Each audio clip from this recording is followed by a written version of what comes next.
Whoa.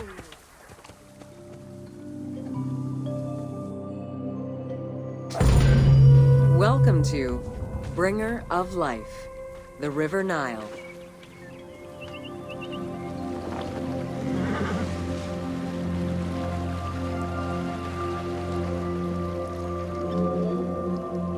The ancient Egyptians called the dark, fertile soil of the Nile the Black Lands, and the surrounding desert was referred to as the Red Lands. The dramatic difference of productive land opposed to barren desert had a deep influence on cultural ideology, mythology, and religion.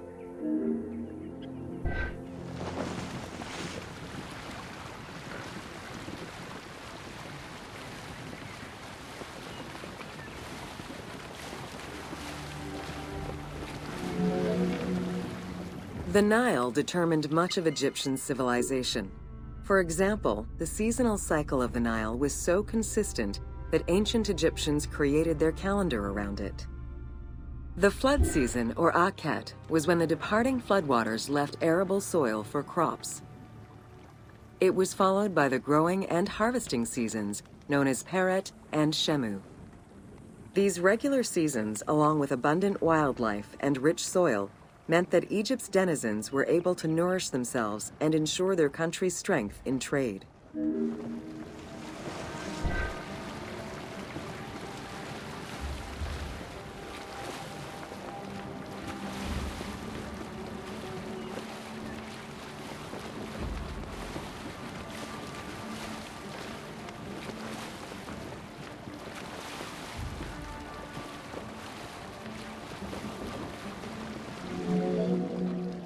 The River Nile, flowing from the south to the north, neatly traversed through both Upper and Lower Egypt.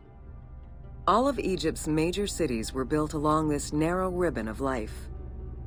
Protected by mountain ranges and deserts which acted as natural barriers to enemies, and sustained by the Nile's plants and wildlife, Egyptian civilization enjoyed economic and cultural prosperity for over 4,000 years.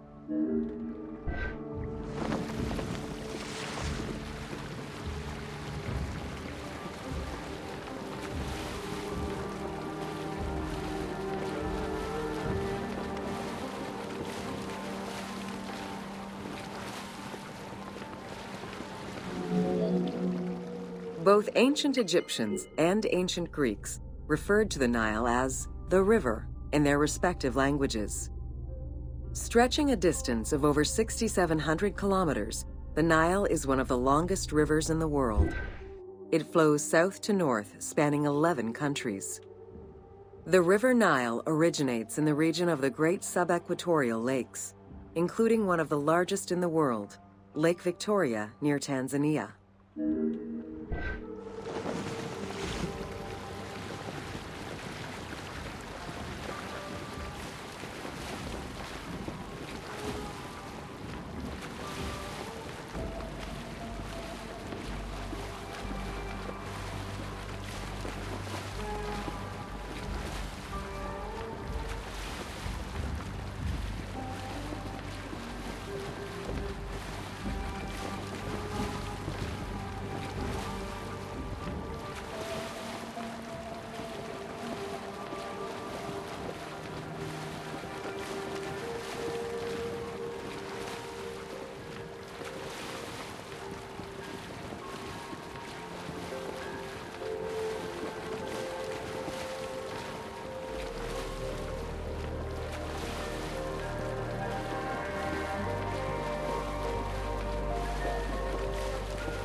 The river flows through African equatorial forests, swamps, volcanic lands, steppes, and deserts, splitting apart for a while and picking up various sediments from each region and carrying them all the way to Egypt. Its main artery, known as the White Nile, rejoins with the Blue Nile in Khartoum. This is where it weaves through rich deposits of silt and nutrients, carrying them along in its wake.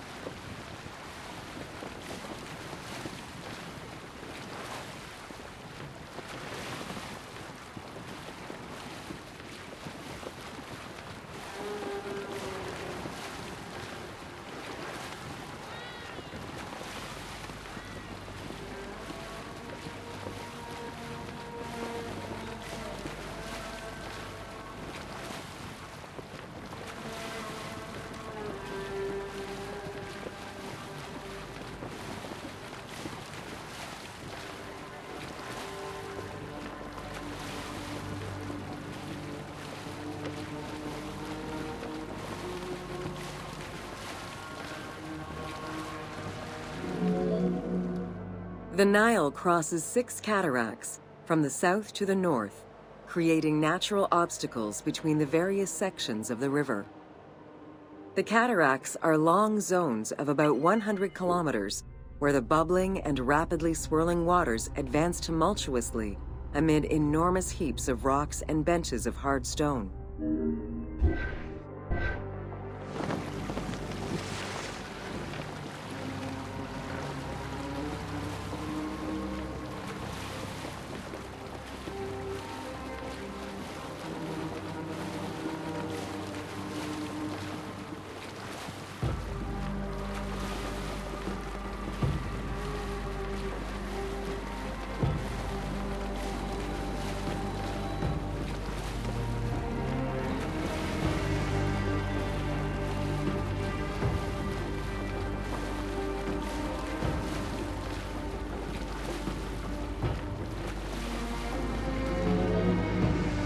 It is after crossing Nubia and the first cataract that the river officially returns to Egypt in Aswan. There are still 1,000 kilometers before it reaches Cairo and the Delta, bringing life to those living on its shores before it eventually empties into the Mediterranean Sea.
Ancient Egyptian irrigation and water use was centered around the Nile. However, they also had access to streams and rivers, as well as several large lakes. The Delta, situated at the north end of the Nile, also known as Lower Egypt, is a large irrigated area where the river splits into several tributaries.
The Delta had several major brackish coastal lakes, bodies of water separated from the sea by thin strips of land.